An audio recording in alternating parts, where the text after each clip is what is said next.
인류 역사에서 가장 축복받은 사람을 뽑으라고 이야기하면 예나 지금이나 동일하게 이야기 나오는 사람이 솔로몬입니다. 그는 왕이 될 수 있는 상황이 아니었습니다. 장자도 아니었고 또 적자도 아니었습니다.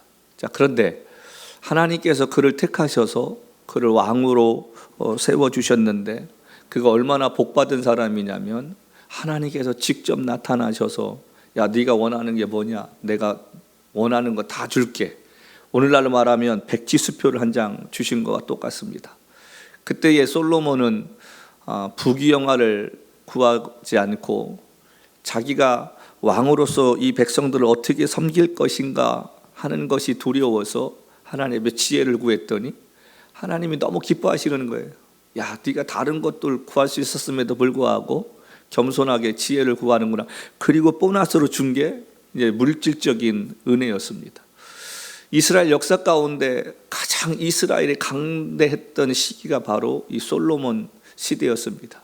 그 작은 우리나라 경상남북도만한 그 땅이 주위에 있는 여러 나라들에게 조공을 받을 정도로 그렇게 하나님이 강대한 나라로 만들어 주셨습니다. 경제적으로도 잘 살 수 있는 은혜를 주셨습니다. 성경은 그냥 금이 그냥 흔해 빠질 정도로 그렇게 풍요로운 그 삶을 하나님이 허락해 주셨다는 것입니다. 누구보다도 사치스러운 삶을 살았다고 성경은 말하지 않습니까? 누리고 싶은 거 다 누려봤어요. 네. 남들은 결혼 한번 하기도 힘든데 1000명의 여자를 거느릴 정도로, 그 다음에 산의 진미의 음식을 매일같이 먹는 그 모습, 그 다음에 하나님의 성전은 7년밖에 안 걸렸는데 집은 14년이 걸려서 자기 집은 그렇게 짓고 호화롭게 그 살던 그 솔로몬의 말년에 그가 행복했을까? 우리는 각자 다 행복이라는 걸 찾습니다. 근데 그것이 나중에 봤을 때 행복하게 만들었을까? 이렇게 하면 행복하겠지? 이거 하면 행복하겠지? 이거 가지면 행복하겠지? 사람들은 매일같이 행복해질 수 있는 것들을 찾아다닙니다. 솔로몬이 일생을 그렇게 누리면서 호화롭게 원 없이 살았는데, 그러면 그의 인생 끝에 가서 나는 행복했습니다, 어느 노래 가사처럼 나는 행복합니다, 나는 행복합니다, 이런 고백이 돼야 되는데, 그가 썼던 전도서의 1장은 뭐라고 이야기하냐면 1장 시작부터 그가 하는 고백이 탄식의 소리가 나오지 않습니까? 헛되고 헛되며 헛되고 헛되도다, 모든 것이 헛되도다라고 이야기를 한다는 거예요. 자, 그러면 그 이야기 속에는 뭐예요? 인생 잘못 사는 거예요. 자기가 달려온 그 삶을 봤을 때 그렇게 사는 것이 잘못됐다는 걸 스스로 고백하는 것입니다. 우리가 하는 대로 사도 바울이라는 사람이 있습니다.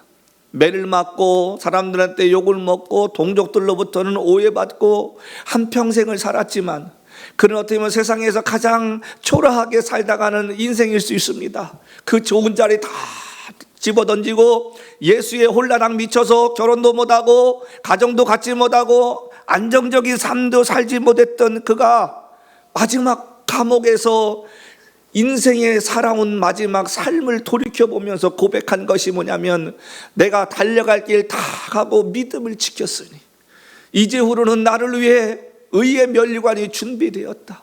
남들이 볼 때 나를 어떻게 볼지 모르지만 나는 후회 없이 세상을 살아왔다. 어떤 사람이 더 귀합니까? 어떤 사람이 더 하나님 앞에 복받은 사람입니까? 우리는 가지고 있어야 사람이 행복해집니까? 그렇지 않습니다. 왜 그런 고백을 솔로몬이 하게 되었는가? 한 가지입니다. 자신이 깨달은 것을 삶으로 옮기지 못하고 육신의 쾌락과 자신의 욕심을 따라 인생을 살았기 때문에 그렇습니다. 자기가 하고 싶은 대로, 자기가 갖고 싶은 대로, 자기가 원하는 대로 살면 그것이 다인 줄 알고 기쁨이 될 줄 알고 살았는데, 젊었을 때는 그렇게 몰랐어요. 그런데 인생의 말년에 자기의 인생을 돌이켜보니까 그때 그렇게 살지 말았어야 되는데, 그때 그렇게 하지 말았어야 되는데, 후회와 탄식의 소리를 하고 있는 게 전도서에 있는 말씀이라는 것입니다. 하나님께서 말년에 그에게 2번이나 나타나셨어요. 너 그렇게 살지 마라. 그렇게 살면 안 된다.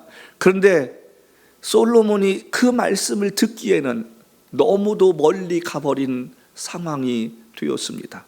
그것을 열왕기상 11장에는 우리에게 이렇게 말씀해 주고 있습니다. 우리 한번 11장 말씀 보겠습니다.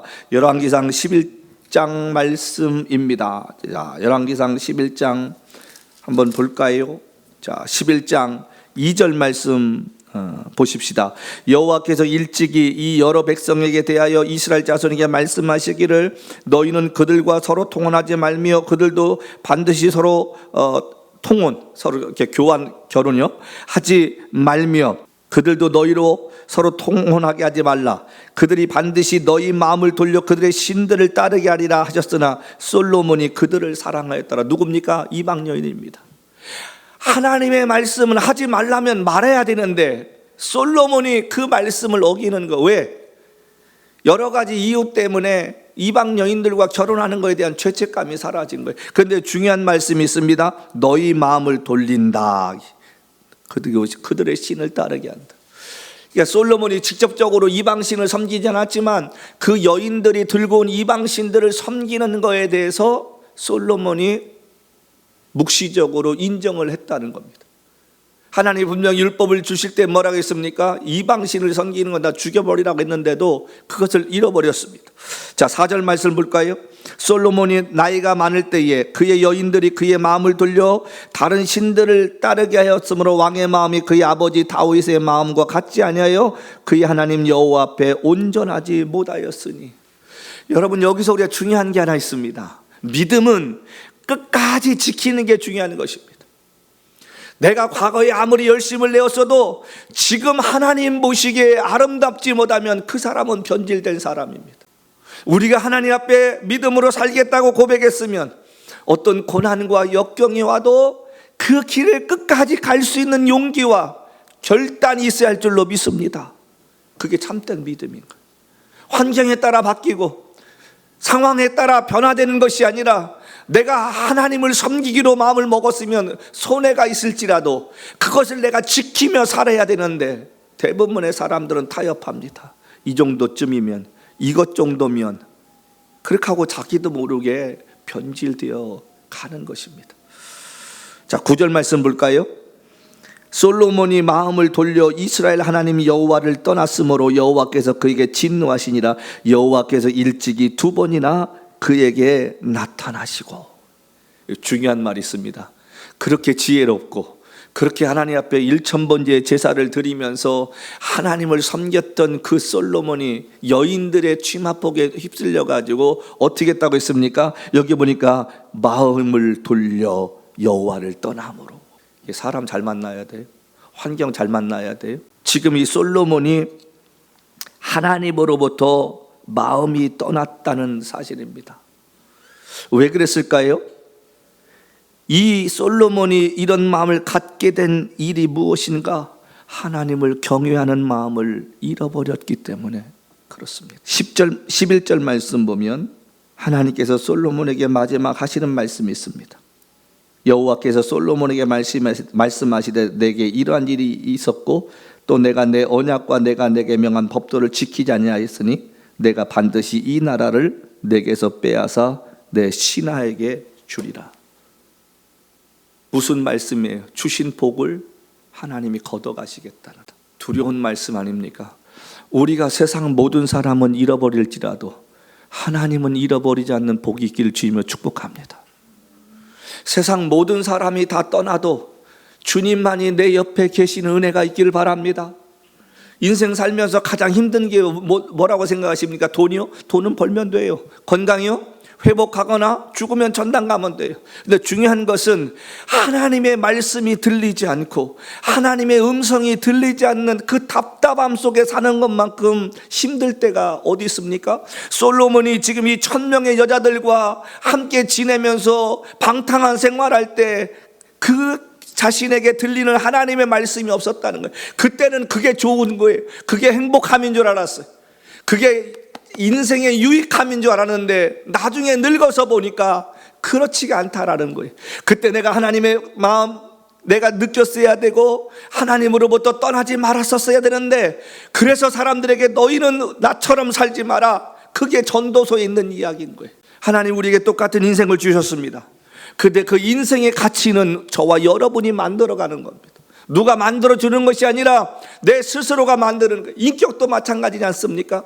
얼굴 못생기면 어떻습니까? 배운 거 없으면 어떻습니까? 자기 스스로가 인격을 갖추고 자기 스스로가 자기를 관리하는 사람은 말이 달라지고 생각이 달라지고 행동이 달라지고 다른 사람이 범접하지 못하게 하는 그런 사람으로 스스로를 만들어갈 수 있습니다. 한국의 유명한 연예인이 했던 말 중에 하나가 이런 말이 있습니다. 성공하길 원하십니까? 그러면 매일같이 하시는 것이 지겨울지라도 그 일을 하십시오. 여러분, 매일 똑같이 성경 읽고 똑같이 기도하는 게 얼마나 힘듭니까? 똑같이 새벽 기도 나오는 게 얼마나 힘듭니까? 하나님은요, 능력 있는 사람을 쓰시는 게 아니라 성실한 사람을 쓰십니다. 저도 사람이니라 새벽에 나오기 싫어요. 어떤 때는 그냥 김 목사님한테 전화해서 오늘 오지 말자고 하실까? 그런데 그럼에도 불구하고 때로는 전화 오다시피 제가 이 새벽에 이 예배당에 나와서 기도하고 가는 건 하나입니다. 이게 아니면 살 길이 없으니까. 내가 이 시간에 기도하지 않으면 하루를 보내면서 기도할 시간이 없으니까. 여러분, 새벽 기도 나오는 거 별거 아닌 것 같지요? 근데 하나님은 그 성실함을 보시는 거예요. 변함없이 그 자리를 지키는 그 모습을 하나님이 보시는 거예요. 근데 우리에게 성실함이 있습니까? 한번 스스로 생각해 보자고요. 저는 새벽 기도를 나오고 안 나오고 이게 중요한 게 아니라 매일의 삶 속에 내가 있어야 할 자리, 매일같이 아담과 만나셨던 하나님이 어느 날 아담을 찾으셨을 때 아담이 죄를 짓고 숨어버렸잖아요. 그럼에도 하나님은 똑같은 시간에 똑같은 장소에서 아담을 부르셨다는 거예요. 여러분과 제가 있어야 할 그 자리를 지키는 것, 그게 성실함이고 그게 하나님을 기쁘시게 하는 일이라는 사실입니다. 솔로몬이 책을 쓴 게 3가지가 있는데, 젊었을 때 한참 사랑에 미쳐 빠져 있을 때 쓴 책이 아가서입니다. 그리고 중년의 나이가 되어서 이제 지혜가 충만해지고 뭔가 좀 알 것 같다라고 자기가 했을 때 쓴 것이 지금 잠언서입니다. 그리고 말년에 살아온 인생을 돌이켜보면서 후회하면서 쓴 책이 전도서입니다. 이 잠언서라는 거 우리가 늘 알잖아요. 잠언. 근데 잠언이 무슨 뜻이에요? 우리 잠언서 그러는데 잠언이 무슨 뜻이에요? 원래 히브리어로 잠언이란 이 말은 뭐냐면 마음을 콕 찌르게 하는 말씀이다, 그런 뜻이에요. 그러니까 우리가 하나님 말씀을 읽을 때마다 찔림이 있어야 되는 거예요. 성경의 99%는 우리에게 불편한 얘기를 하지 편한 이야기 하지 않습니다. 근데 언제부턴가 우리는 편한 이야기를 듣고 싶고 하고 내가 듣고 싶은 이야기를 듣습니다. 내가 불편한 이야기가 들려지면 사람들은 귀를 막습니다. 그리고 반감이 생깁니다. 때로는 목회자가 좀 불편한 말씀을 전하면 목사님이 나를 빗대어서 치시는구나, 이렇게 생각합니다. 여러분, 마음이 불편함이 드십니까? 회개하시면 됩니다. 마음에 평안함이 있습니까? 더 열심히 하시면 됩니다. 근데 우리는 하나님의 말씀이 좋은 쪽으로만 들려지길 원하는 거예요. 그래서 제가 교회에서나 우리 목사님들 모임에서 제일 싫은 말이 뭔지 아세요? 우리 은혜로 갑시다. 아니요, 은혜로 가면 되지 않습니다. 하나님 말씀대로 해야 할 줄로 믿습니다. 법이 아니고 그것이 하나님이 기뻐하지 않으면 아무리 큰 교회 목사님이 이야기해도 잘못된 겁니다. 슬픈 거는 교계도요, 좀 규모 있는 교회 목사님이 얘기하시면 진리인 줄 알아요. 그분이 어떤 일 하면 맞습니다, 따라가야 됩니다 얘기합니다. 근데 성경에 보면 항상 옳은 것을 이야기하는 사람은 소수의 사람이었습니다. 평상시에 하나님과 관계하며 하나님을 두려워하며 살던 그 사람의 입을 통해서 하나님이 무시무시한 경고를 주셨다는 사실입니다. 제가 이 말씀을 준비하면서 제가 생각해 봤습니다. 아까 우리 말씀드렸잖아요. 솔로몬이 그렇게 방탕한 삶을 살 때 처음에는 옆에 있는 그 신하들도 그렇고 같이 솔로몬과 함께 사는 사람들이 우리 왕이 정말 지혜로우시다. 어쩌면 저렇게 여인의 판결도 저렇게 지혜롭게 내리시고 또 나라를 이렇게 부강케 만들었을까? 그런데 가만히 보니까 솔로몬이 나이 들면서 변질돼 버린 거예요. 왕이 옛날 같지 않아요. 하나님을 두려워하지 않아요. 하나님을 예배하는 게 옛날처럼 성실하지가 않아요. 자, 그러면 그때에 솔로몬 옆에서 왕이시여 이렇게 하시면 큰일 납니다. 하나님께 버림받습니다. 이런 얘기 한 사람 없을까요? 전 분명히 있었을 것 같아요. 나단 선지자 같은 사람이 있었을 것 같아요. 근데 중요한 거는 사람이 정신이 팔리고 여자들에게 눈이 돌아가고 욕망과 욕심으로 사람이 가득 차버리니까요. 영적 눈이 멀어버리고 귀가 막혀버리는 거예요. 왜 쟤는 나를 반대하지? 왜 쟤는 항상 싫은 소리 하지? 왜 쟤는 항상 부정적으로 얘기하지? 이렇게 얘기하지.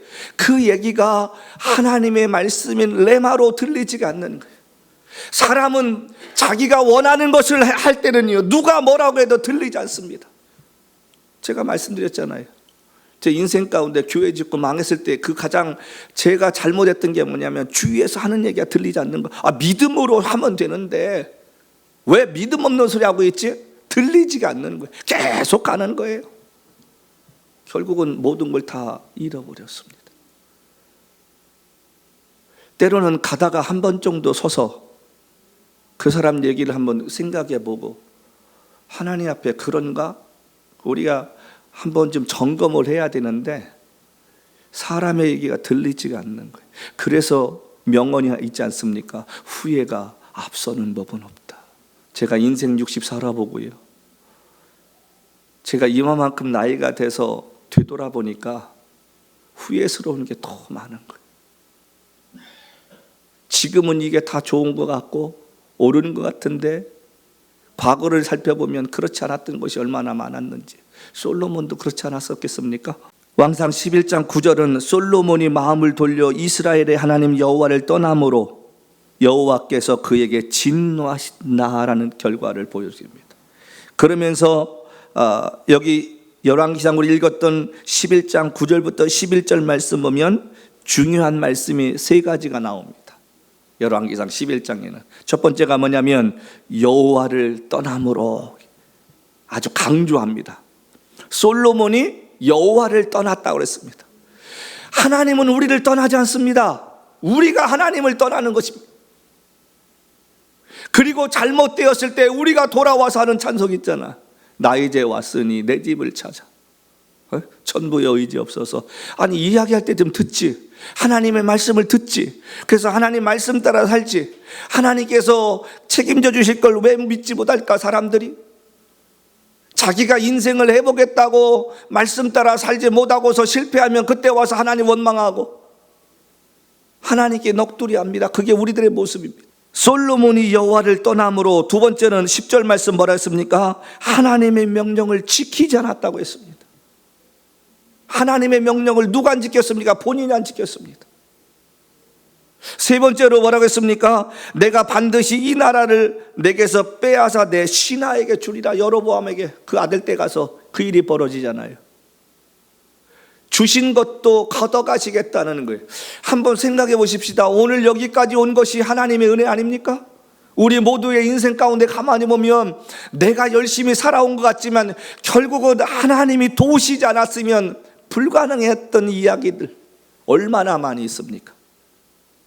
근데 지금까지 하나님이 지켜주신 그 은혜를 잃어버리고 살았더니 하나님께서 솔로몬에게 있는 모든 것들을 다 빼앗아 가시는 거예요. 이스라엘 역사에 가장 수치스럽게 기록되는 게 무엇이에요? 아버지 다윗 왕이 그 고생하면서 하나님을 섬기면서 하나님의 마음에 들도록 애를 써서 나라를 갖게 되었습니다. 근데 그 나라가 3대를 가지 못하고 아들 때 가서 그 나라가 갈라지는 이 비극적인 역사 속에 결국은 이스라엘이 12지파 중에 2지파밖에 갖지 못하는 슬픈 일의 주인공이 누굽니까? 역사에 쉽게 얘기하면 나라가 망한 거예요. 누구예요? 솔로몬이에요. 가장 지혜로웠고 가장 복을 받았던 솔로몬의 삶이 가장 하나님께 나락으로 떨어지게 만드는 그 사건이 이유가 뭐냐면 여호와를 떠났기 때문에 그렇습니다. 여러분, 여호와를 떠났다고 해서 솔로몬이 아예 불신자가 됐습니까? 아니요. 하나님 말씀대로 안 사는 거예요. 자기 욕심대로 산다는, 자기 원하는 대로 살다 보니까 성경은 그가 하나님을 떠났다라고 얘기하는 거예요. 솔로몬이 하나님을 경외하는 마음을 잃어버리니까 말씀을 잃어버렸고 경외심을 잃어버려 자신의 욕심대로 산 것입니다. 그래서 성경은 솔로몬이 하나님으로부터 마음이 떠났다. 우리 교회 다니신 분들이 어떤 일 할 때 하나님 떠나는 일 없잖아요. 근데 마음이, 그래서 그 뒤에 있는 말씀이 중요한 거예요. 여러분, 경외한다는 말이 무슨 뜻인지 아십니까? 여기 7절 말씀에 여호와를 경외하는 것이 이렇게 시작합니다. 여호와를 경외하는 것이 지식의 근본이거늘. 이렇게. 경외한다는 말은 좋으면서도 두려워한다는 거예요. 우리가 하나님 좋아합니다. 사랑합니다. 두려워하지 않습니다. 두려워하지 않으니까 지금 우리가 하고 있는 일들이 이게 하나님이 기뻐할까 안 할까? 하나님이 원하는 걸까 안 할까? 그 생각 안 하는 거예요. 우리가 인생 살면서요, 하나님을 경외한다면 순간순간 두려움이 있어야 되잖아요. 어떤 일을 할 때. 왜냐하면 그것이 내가 살아가는 인생의 역사가 되고 하나님 앞에서 심판으로 셈하는 날이 있습니다. 하나님 앞에 셈하는 날, 하나님께서 우리에게 너는 얼마나 많은 것을 했느냐, 저 그거 물으실 것 같지 않아요? 얼마나 나를 위해 희생하고 포기하고 사람들이 가지 않는 그 길을 가려고 애썼는가, 전 그거 물어보실 것 같아요. 우리에게 경외하는 마음이 있습니까? 정말 두렵고 떨리는 마음으로 우리가 하나님 앞에 삽니까? 그러면 세상이 이렇게 되지 않았을 것 같아요. 우리가 솔로몬이 인생을 살면서 젊은이들에게 지금 주는 교훈의 첫 번째가 뭐냐면 여호와를 경외하는 것이, 이 말은 뭐예요? 자기가 그렇게 살지 못했기 때문에 그런 거예요. 저와 여러분의 인생은 바울처럼 나처럼 하나님 앞에 살다가 오는 인생이 되었으면 좋겠다고 자신 있게 권면할 수 있는 삶이 되었으면 좋겠습니다. 나처럼 살았으면 좋겠다. 내가 지금까지 살아온 것처럼, 내가 하나님을 이렇게 섬겼던 것처럼 너도 나를 따라서 그렇게 사는 사람이 되었으면 좋겠다. 나는 그러한 신앙의 샘플이 되는 자들이 되어지시길 주님으로 축복합니다. 바울이 당당하게 얘기잖아요. 나를 본받으라. 그 말이 뭡니까? 내가 매를 맞고 고난당하고 욕을 먹더라도 내가 부끄러워하지 않는 것은 하나님 앞에서 내가 그렇게 살았다. 바울이 에베소에서 밀레도 장로를 초청합니다. 그리고 마지막 인사를 나눕니다. 그때에 바울이 했던 중요한 말이 하나 있습니다. 바울이 그 자리에서 했던 중요한 말 가운데 하나가 뭔지 아십니까? 내가 너희들에게 폐를 끼치지 않으려고 나의 손으로 내가 돈을 벌어서 내가 사역을 했다 이거예요. 너희들한테 사례비 받지 아니하고 너희들에게 사례비 달라고 얘기하지 아니하고 내가 이 손으로 내가 일을 하면서 하나님 섬기는 일을 했다. 저는 그 말이 너무 가슴에 와닿았어요. 목사가요, 언제부턴가 너무 성도들에게 폐를 끼치는 거예요. 교회는 당연히 목사가 은퇴하면 은퇴금 책임져 줘야 되고 생활 책임져 줘야 한다고 말합니다. 어디 그런 말이 있습니까? 우리 선배들은요, 사례비 주지 않으면 그거 없이도 살았고 쌀 주지 않으면 굶고서도 목회하셨던 열정들이 있었습니다. 그분들의 헌신과 그분들의 땀으로 오늘의 한국교회가 되었는데 언제부턴가 우리는 대접받는 위치가 되어진 거예요. 성도 여러분, 우리가 하나님을 경외하면요, 어떤 일이 일어나는가? 하나님이 좋으면서도 그 하나님을 두려워하면 무슨 일이 벌어지는가? 우리가 갈라디아 6장 있는 말씀을 한번 기억했으면 좋겠습니다. 6장 7절에 뭐라고 했습니까? 하나님은 만홀히 여김을 당하지 않는다. 근데 그것이 옛날에 우리 한글 성경 때는 그렇게 기록됐는데 성경이 이제 개역 성경으로 바뀌면서 제대로 번역이 되었습니다. 그 만홀이라는 그 단어는 뭐냐면 업신여기지 않는다, 무시당하지 않는다, 그런 뜻입니다. 우리가 하나님을 만홀히 여긴다는 말은 뭐냐면 하나님을 우습게 하는 거예요. 하나님을요 그냥 무시하는 거예요. 이 정도쯤이면 내가 해도 되지 않습니까? 하나님, 작은 것에는 기도하지 않습니다. 큰 일에는 기도합니다. 열심히 기도하는데 이 정도는 내가 할 수 있습니다, 하나님. 그런데요, 하나님은 그렇게 원하지 않습니다. 하나님은 작은 것이라도, 하나님은 하나님과 함께 상의하며 하나님의 뜻에 따라 살기를 원하는 거예요. 제가 미국 교인들하고 아침에 예배 마치고 잠깐 내려와서 차 한잔 하자고 해서 갔는데 자꾸 하늘이가 내려와서 계단에서 부르는 거예요. 하찌 언제 와, 언제 와. 그거 왜 자꾸 부르나 보니까 예배 시간인 거예요.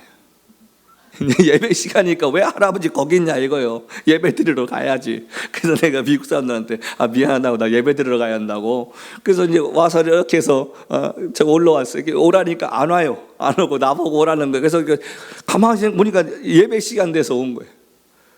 그 아이에게는 할아버지가 지금 찬양이 시작됐는데 왜 찬양 같이 안 하고 쓸데없이 얘기하냐는 거예요. 제가 그 올라오면서 갑자기 이 말씀이 생각이 나는 거예요. 이 정도 시간 정도면 내가 얘기해도 되겠지. 그래서 제가 올라오면서 회개했다니까요.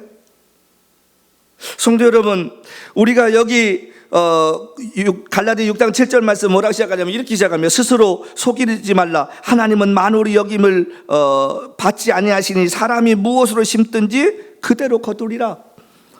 하나님이 기뻐하지 않는 일을 하는 사람은 자신의 양심에 찔림이 있다는 거 압니다. 스스로 속이지 말라. 자기도 알아요. 이거 아닌데, 이렇게 하면 안 좋은데, 이렇게 하면 누가 뭐라 하겠지? 잘못된 걸 알아요. 그래서 상대방을 소홀히 대하거나 가볍게 여긴다는 거예요. 하나님은 그런 존재가 아니시라는 거죠. 이 시대의 가장 큰 문제가 뭡니까?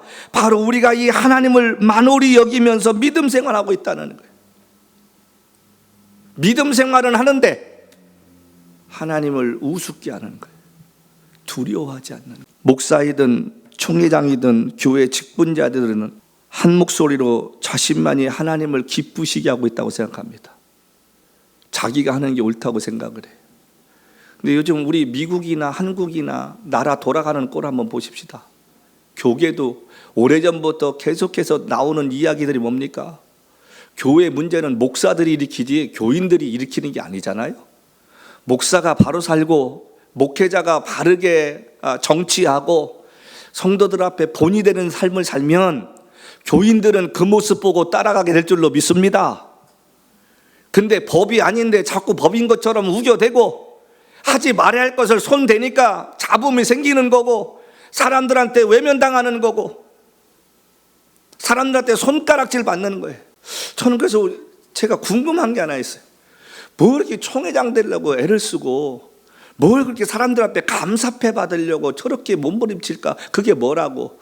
중요한 것은 하나님 앞에 인정받는 게 중요하지 않습니까? 하나님 앞에 칭찬받는 게 중요하지 않습니까? 사람들에게 버림당하고 욕을 먹더라도 하나님이 너 잘했어, 너 참 잘한 거야, 그 길 가는 게 맞아, 이 얘기가 듣는 게 훨씬 난 줄로 믿습니다. 그러니까 그걸 모르는 사람은 아직도 믿음이 뭔지를 모르는 거예요. 하나님을 두려워하지 않는 거예요. 하나님을 만홀히 여기는 거예요.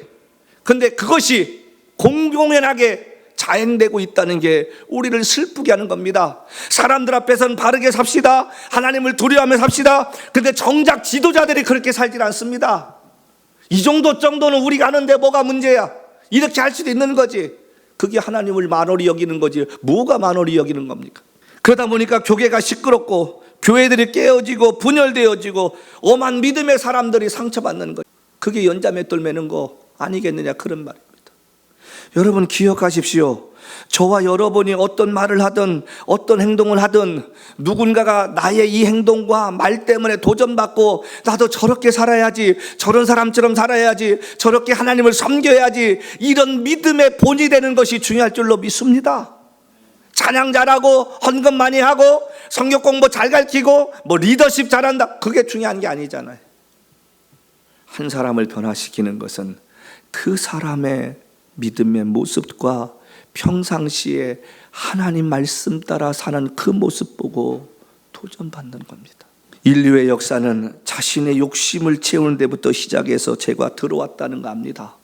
그 그 욕심 때문에 피비린내 나는 전쟁과 아픔을 겪으면서 이루어오지 않았습니까? 근데 그 부분의 많은 부분을 우리 교회가 하나님을 위하여라는 비명 아래 자행됐다는 것입니다. 하나님이 주신 지혜를 잃어버리고 욕망에 찬 삶을 살았던 솔로몬의 고백은 교훈보다는 안타까움이 있지 않습니까? 그렇게 복받았으면 내가 하나님 앞에 잘 살았다 해야 되는데 왜 헛되고 헛되더라고 그런 고백이 나왔겠습니까?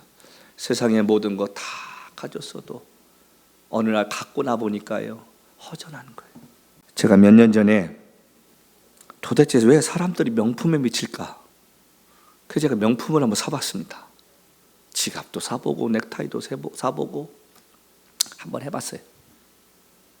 몇 번 해보니까 재미가 없어요. 이 명품이 뭐가 중요해? 여자나 남자나 명품 지갑 하나 정도 갖고 싶어 하잖아요. 여러분, 명품 지갑이 중요한 게 아니라 그 지갑 속에 돈이 있어야 되지 않겠습니까? 아무리 비싼 지갑이라도 돈 없으면 뭐예요? 찢어지는 지갑이라도 그 지갑 안에 몇천 불이 있는 게 더 행복한 삶 아니겠어요? 그래서 제가 깨달은 게 하나 있습니다.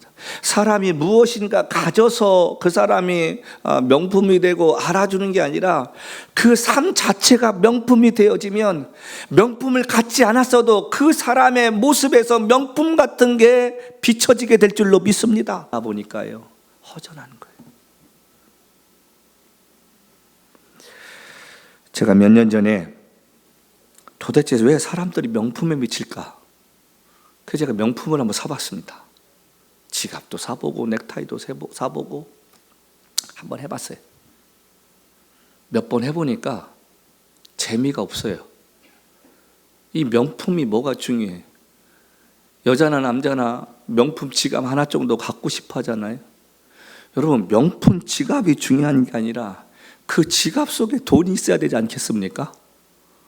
아무리 비싼 지갑이라도 돈 없으면 뭐예요? 찢어지는 지갑이라도 그 지갑 안에 몇천 불이 있는 게 더 행복한 삶 아니겠어요? 그래서 제가 깨달은 게 하나 있습니다. 사람이 무엇인가 가져서 그 사람이 명품이 되고 알아주는 게 아니라 그 삶 자체가 명품이 되어지면 명품을 갖지 않았어도 그 사람의 모습에서 명품 같은 게 비춰지게 될 줄로 믿습니다. 큰 교회를 해야 훌륭한 목사님이 아니라 작은 교회랄지라도 진실하고 성실하고 사람을 사랑하고 겸손한 모습 보이면 후배 목사들이, 동료 목사들이 고개를 숙이게 될 줄로 믿습니다. 여러분, 우리가 세상에서 유명해지고 평안해지고 안전한 삶을 살려고 하지 말고요, 하나님이 기뻐하는 그 좁은 길을 가려고 했을 때 하나님은 그 사람을 통해 영적인 포스를 보여주시게 될 줄로 믿습니다. 자신이 말한 대로 살았으면 그는 다윗보다 더 큰 성군이 되었을 것입니다. 근데 자신의 욕망으로 인생을 살다 보니 눈이 멀고 귀가 멀어서 하나님을 떠나게 되고 결국은 버림받게 되는 인생 되었다는 슬픈 사실입니다. 두 번째로요, 하나님을 경외하게 되면 무슨 일이 벌어지는가? 하나님을 두려워하기 시작합니다. 예전에는 못 느꼈는데 언제부턴가 셈하시는 하나님이 느껴지는 거예요. 내 말과 행동, 이것이 하나님 앞에 잘된 일일까 두려워지기 시작합니다. 이 시대의 가장 큰 문제가 뭡니까? 하나님을 두려워하지 않는다는 거예요. 사사기가 우리에게 보여주는 것은 딱 하나입니다. 저들이 가나안 땅에 들어갔을 때 먹고 사는 일 편해지기 시작하니까, 삶이 윤택해지기 시작하니까 하나님이 두려워지지 않는 거예요. 하나님이 두려워지지 않으니까 그들이 자기 마음대로 욕심대로 살다가 어려움 당할 때 하나님께서 사사들을 보내셔서 건져주시고, 그 건져주실 때만 하나님 앞에 살았지 결국은 이스라엘 백성들이 망하게 되잖아요. 그 1000년밖에 되지 않는 짧은 역사 속에 이스라엘이 망하게 됩니다. 왜 그렇습니까? 하나님을 두려워하지 않는 거예요. 구약시대 하나님은 무서운 분이셨습니다. 법을 어기면 바로바로 그냥 즉결 처형하시고 즉결 심판하시는 분이셨습니다. 근데 신약시대에 접어들면서 그 하나님께서 우리에게 사랑으로 다가오셨습니다. 그리고 참으시는 하나님의 모습으로 바뀌십니다. 온 인류를 사랑하셔서 그의 아들을 주시면서까지 우리를 기다려주시는 분이셨습니다. 근데 중요한 것은 그것이 언젠가 끝이 있다는 사실입니다. 모든 사람이 다 구원받기를 원하지만 하나님의 뜻대로 살지 못하면 그 인생의 시간 끝날 때에 하나님께서 가차없이 공의를 보여주신다는 사실입니다. 여러분, 오늘 왜 예배드립니까? 여러분이 듣는 이 말씀이 여러분의 삶에 어떻게 적용됩니까? 오늘 말씀을 듣고 한 주간 살면서 여러분은 어떤 것에 변화가 있길 원하고 어떤 믿음의 삶을 살기를 원하시냐 하는 것입니다. 하나님을 두려워하며 산다는 것은요, 그분의 심판을 우리가 생각하고 산다는 것입니다. 여러분이 원하는 것 있으면 여러분들이 원하신 대로 해보십시오. 근데 중요한 것은 반드시 언젠가 여러분과 제가 내린 결정과 행동에 대해서 하나님 앞에 심판받아야 한다는 사실입니다. 그것이 때로는 잘했다라고 칭찬을 받을 수 있지만 때로는 그것이 때문에 우리에게 하나님께서 책망으로 다가오실 수도 있다는 사실입니다. 여기 지금 솔로몬이 하는 것이 하나님을 경외하는 것이 지식의 근본이다. 그러니까 하나님을 두려워하고 하나님을 업신여기지 않는 것, 그것을 인지하고 살면 지식의 근본이 뭡니까? 지식을 갖는 이유는 인생을 살아가면서 바르게 살려고 하는 것 아닙니까? 그러면 우리가 하나님을 만홀히 여기지 않고 업신여기지 않고 하나님을 두려워하는 마음으로 산다면 하나님이 기뻐하는 일을 위해 사는 것은 두말할 나위가 없지 않습니까? 사람들이 뭐라고 할지라도 우리가 인생 살면서 하나님을 의식하며 살면 내 인생이 달라진다는 사실입니다. 하나님을 두려워해야 인생의 바른 길이 보입니다. 하나님을 두려워해야 내가 어떤 일을 할 때 하나님이 기뻐하실까? 하나님이 이 일을 통해서 어떤 일을 이루실까를 우리가 생각하게 된다는 것입니다. 마태복음 7장에 나오는 좁은 문으로 들어가는 그 말씀 앞에는 희생과 대가를 치러야 되지 않겠습니까? 여러분, 그 말 앞에는 뭐가 전제가 됩니까? 내가 원하는 것이 아니라 하나님이 원하는 삶을 사는 사람들의 이야기입니다. 왜 사서 욕먹습니까? 왜 사서 고생합니까? 남들처럼 편하게, 남들처럼 그냥 평범하게 살 수도 있는 인생일 수도 있습니다. 근데 그런 인생도 있는가 하면 하나님께서 빈셋에서 꽂아서 딱 집어내셔서 하나님의 일을 위해 우리 모두를 부르신 부분도 있지 않습니까? 그 일 때문에 하나님, 내가 이 일을 위해, 내가 이 걸음을 위해 결정해야 할 때 하나님께서 어떻게 하시길 원하십니까? 그래서 하나님, 내가 훗날 뒤돌아본다 할지라도 후회 없이 내가 하나님을 위해 주저없이 살아왔다고 고백할 수 있는 믿음의 사람이 될 수 있도록 지혜를 달라는 기도가 저와 여러분의 삶에서 끊임없이 이어져야 할 줄로 믿습니다. 왜냐하면 우리는 순간순간 변하잖아요. 너무 쉽게 우리는 타협하잖아요. 너무 쉽게 현실과 환경 속에 무너질 수밖에 없는 연약한 존재들 아닙니까? 성령께서 우리의 마음을 지켜주시고 성령께서 저와 여러분을 붙들어 주셔야만이 우리가 믿음의 여정을 바르게 갈 수 있게 될 줄로 믿습니다. 그런 은혜, 그런 믿음 가지고 이 한 주간을 살아가십시다. 예수 때문에 때로는 힘들고 어렵다라고 할 만큼 우리가 어떤 상황 마주한다 할지라도 원망하고 불평하기보다는 이 걸음을 멈추지 않는 그런 삶을 살기를 기도하십시다. 여러분, 우리 인생 길게 살아야 100살도 되지 않습니다. 저도 제가 60이 됐다는 게 때때로 믿어지지가 않거든요. 근데 앞으로 얼마의 남은 인생을 살 수 있을지 모르지만 두려운 것이 하나 있습니다.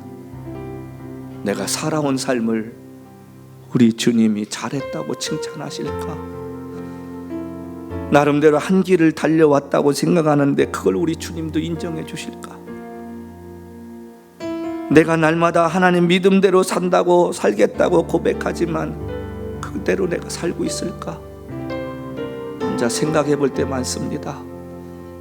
여러분, 우리보다 먼저 믿음의 길을 걸었던 모든 사람들의 그 삶은 자기가 누리고 싶었던 것들, 갖고 싶었던 것들, 그것보다는 주님이 원하시는 것이 뭔가를 생각하며 살았다는 것입니다. 우리가 솔로몬처럼 살다 가지 마십시다. 굳이 후회스러운 말을 하기보다는 바울 같은 삶을 사십시다. 매를 맞고 풍랑 속에서 일주일을 보내고 옥에 갇히는 슬픔 속에 살았다 할지라도, 함께 살았던 믿음의 식구들이 떠났을지라도, 그가 마지막 죽음을 앞에 두고 고백했던 것, 내가 선한 싸움 다 싸우고 믿음을 지켰다. 우리 이 한 고백만을 할 수 있는 신앙인이 되십시다. 상을 주시고 아니 주시고는 우리 주님의 뜻입니다.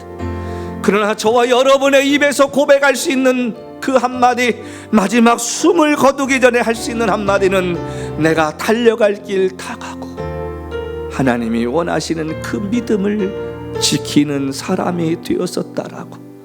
그래서 내가 후회 없이 나를 부르신 그 주님을 만날 수 있는 시간이 되었음을 고백하는 하나님의 기쁨이 되는 성도의 삶을 살다가는 복된 사람들 되시기를 주님으로 간절히 부탁합니다.